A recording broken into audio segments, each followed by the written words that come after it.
नमस्कार। आज हम एक बहुत ही दिलचस्प विचार को आसान भाषा में समझने की कोशिश करेंगे।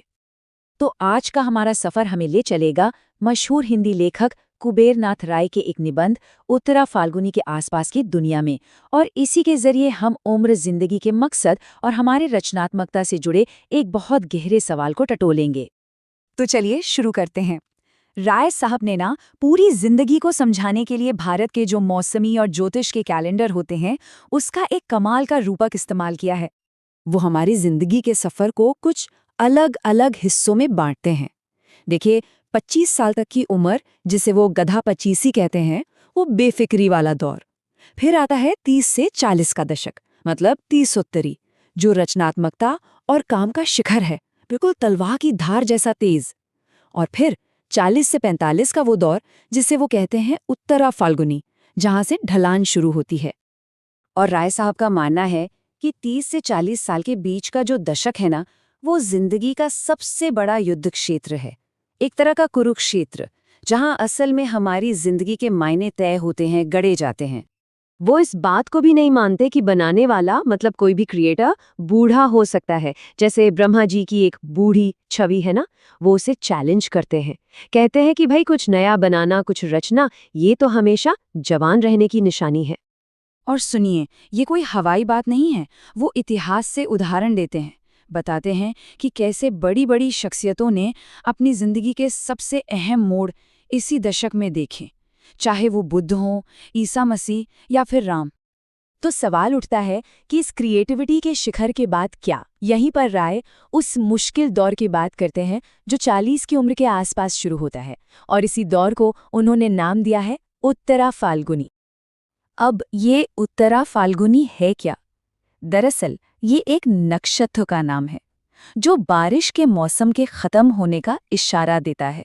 सोचिए, कितना गहरा मेटाफर है ये, शारीरिक जवानी के ढलने का। राय इस बदलाव को ना दो ताकतों के बीच की एक लड़ाई की तरह देखते हैं। एक तरफ है जिंदगी देने वाली प्राण शक्ति की 3 लहरें, जो अब कह सकते हैं कि कमजोर पड़ रही हैं, और दूसरी तरफ है जरा, यानी बुढ़ापे की 3 लहरें, जो अब जोर पकड़ रही हैं। और ऐसा सोचने वाले सिर्फ राह ही नहीं थे। देखिए, वो महान लेखक दोस्तोव्स्की को कोट करते हैं, ये बताने के लिए कि 40 का आंकड़ा पार करने का ये डर कितना गहरा है, कितना असली है। तो ये सब हमें राय के सबसे बड़े सवाल पर ले आता है कि जब शरीर साथ छोड़ रहा हो, तो क्या कोई तरीका है कि मन को हमेशा जवान और क्रिएटिव बनाए रखा जाए? क्या इसका कोई तोड़ है? तो पहला हल जो उन्हें सूझा, वो बड़ा सीधा सा था। क्यों ना एक कॉलेज प्रोफेसर बन जाऊं? हमेशा नौजवानों के बीच रहूंगा तो शायद उनकी ऊर्जा मुझे भी मिलती रहेगी। लेकिन ये आइडिया काम नहीं आया, बल्कि ये फेल हो गया। और इसी नाकामी ने राय को परंपरा और तरक्की के बीच के टकराव की एक बहुत गहरी समझ दी। उन्हें समझ आया कि जो नई पीढ़ी है, वो अपनी एनर्जी बांटना नहीं चाहती। अरे, वो तो उस पूरे अतीत को ही मिटा देना चाहती थी जिसके प्रति खुद राय साहब थी। तो दोनों के बीच एक ऐसी खाई बन गई जिसे भरना नामुमकिन सा था। और यहीं पे सबसे जरूरी बात सामने आती है। राय को ये एहसास हुआ कि जवानी उधार नहीं ली जा सकती, कम से कम तब तो बिल्कुल नहीं जब उसकी कीमत अपनी पहचान, अपने उसूलों को कुर्बान करके चुकानी पड़े।